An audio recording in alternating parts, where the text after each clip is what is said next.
بسم اللہ الرحمن الرحیم۔ السلام علیکم ورحمۃ اللہ وبرکاتہ۔ دوستو، ایک مرتبہ حضرت عیسیٰ علیہ السلام تیز قدم اٹھاتے ہوئے ایک پہاڑ کی طرف جا رہے تھے۔ ایک آدمی نے بلند آواز سے پکار کر کہا، اے خدا کے رسول، آپ اس وقت کہاں تشریف لے جا رہے ہیں؟ وجہ خوف کیا ہے؟ آپ کے پیچھے کوئی دشمن تو نظر نہیں آتا؟ حضرت عیسیٰ علیہ السلام نے فرمایا، اے آدمی، میں ایک احمق آدمی سے بھاگ رہا ہوں، تو میرے بھاگنے میں خلل مت ڈال۔ اس آدمی نے کہا، یا حضرت، آپ کیا وہی مسیحا نہیں ہیں جن کی برکت سے اندھا اور بہرا شفا یاب ہو جاتا ہے؟ تو حضرت عیسیٰ علیہ السلام نے جواب دیا، ہاں۔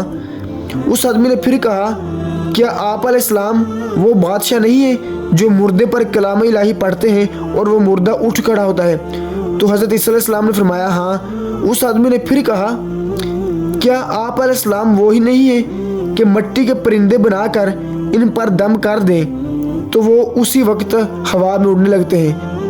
آپ علیہ السلام نے فرمایا، بے شک میں وہی ہوں۔ تو پھر اس شخص نے حیرانگی سے پوچھا، اے اللہ تعالیٰ کے رسول، اس قدر قوت عطا کی اللہ تعالیٰ نے آپ کو، تو پھر آپ کو کس چیز کا خوف ہے؟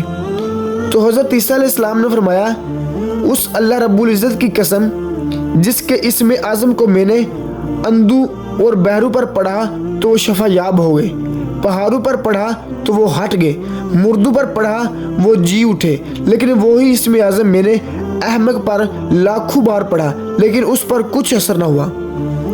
اس شخص نے پوچھا، یا حضرت، یہ کیا ہے کہ اسم اعظم اندھو، بہرو اور مردوں پر تو اثر کرے لیکن احمق پر کوئی اثر نہیں کرتا، حالانکہ حماقت بھی ایک مرض ہے؟ حضرت عیسیٰ علیہ السلام نے جواب دیا، حماقت کی بیماری خدائی کا قہر ہے۔ دوستو، امید ہے آپ کو میری آج کی یہ چھوٹی سی ویڈیو اچھی لگی ہوگی۔ دوستو، اگر ویڈیو اچھی لگے تو پلیز ویڈیو کو لائک ضرور کر دینا اور چینل کو سبسکرائب کر دینا اور گھنٹی والے بٹن کو ضرور دبانا تاکہ ہر نیو آنے والی ویڈیو آپ تک بآسانی پہنچ سکے۔